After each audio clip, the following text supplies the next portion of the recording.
Seenaa Generaal Taaddasaa Birruu taadee gootichi beekamaan ilma Oromoo onneen isaa waa'ee saba isaaf diigduu kun kan dhalatee guddate godina Shawaa Kaabaa naannoo Salalee Aanaa Hidhaabuu Abootee iddoo addaa Siree Moros jedhamutti dhalatee akka guddate seenaan taree gootota Oromoo keessatti barreeffame hedduun ragaa baha. Generaal Taaddasaa Birruu akkuma ijoollee naannoo isaa biroo ijoollummaan loon tiksaara dabee umriin isaa yoo barnootaaf gahu mana barumsaa amantaa Ortodoksiitii afaan Gi'iziitiin barumsa amantaa hordofuudhaan afaan Gi'izii barreessuu fi dubbisuun kan yeroo itti hin fudhanne ture. Haa ta'u malee daa'imni kun abbaan isaa quuqama sabaa waan qabuuf yeroo lola Xaaliyaanii irratti duulee dirree waraanaa irratti wareegamee ture.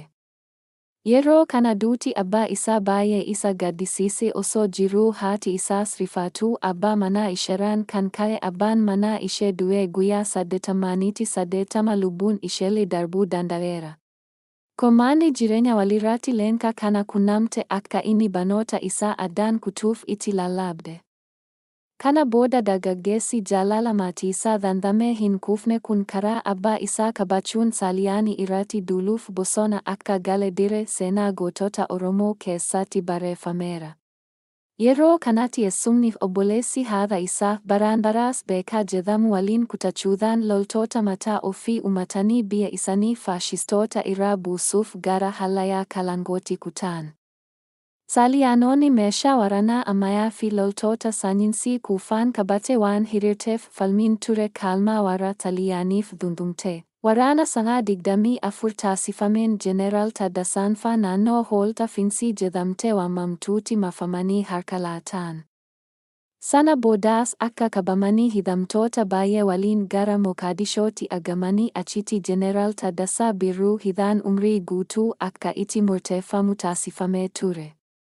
Egaa umrii sanatti dararamuun faashistootaani abdii kan kutachiisu osoo hin taane, kaalatti jabina kenneefi seenaa uummanni Oromoo hara akka warteef meetiitti laaluu kana dalaguu danda'eera.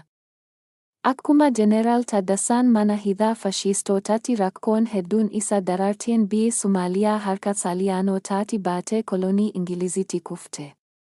Tahiin kun immoo Generaal Taaddasaa Birruu fi namoota isa fakkaataniif karaa simaa ta'ee uumame. Egaa hidhaan umrii guutuu ture sunis karaa kanaa fashalaa'eera.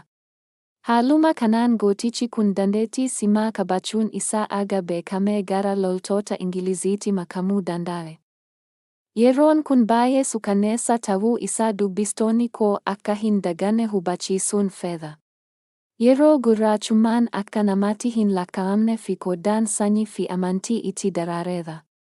Kana keessatti garuu kormi kun ga'umsa olaanaadhaan warruma adii waliin socho'aa turuunsaan yaadatama.